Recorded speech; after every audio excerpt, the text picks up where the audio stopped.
Toxic মানুষ চেনার বেশ কিছু উপায় আছে, যার মধ্যে আমি 5টি উপায় আপনাদেরকে বলে দেব, যাতে করে আপনারা এই টক্সিক মানুষ থেকে দূরত্ব বজায় রাখতে পারেন, নিজেদেরকে সুরক্ষিত করতে পারেন। 1 নাম্বার, এরা নিজেদেরকে সবসময় ভিকটিম বানায়।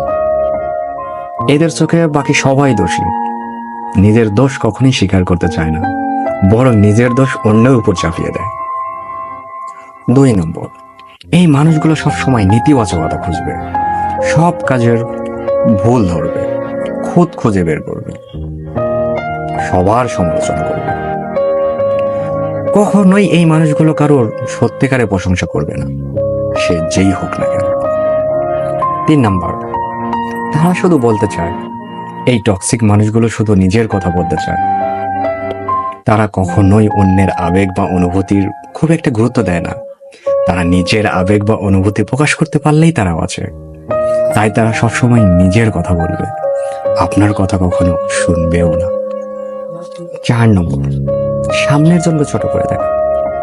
এই মানুষগুলো ঠাট্টার ছলে কিংবা সরাসরি আপনাকে এমন কিছু কথা বলবে যেন আপনার আত্মবিশ্বাসগুলো নষ্ট হয়ে যায়। আপনি ভালো কোনো কাজ করলেও এরা প্রশংসা তো দূরের কথা, আপনার কাজের সমালোচনা করে আপনাকে প্রশ্নবদ্ধ করতে বাধ্য করবে। আসলে কি আপনি এতটা খারাপ, কিংবা আসলেও কি আপনি সফল হতে পারবেন? 5 নম্বর, এই লক্ষণগুলো আপনি আপনার মধ্যে দেখতে পারবেন। টক্সিক মানুষগুলোর সাথে থাকলে আপনি ক্লান্ত, ভরাক্লান্ত অনুভব করবেন।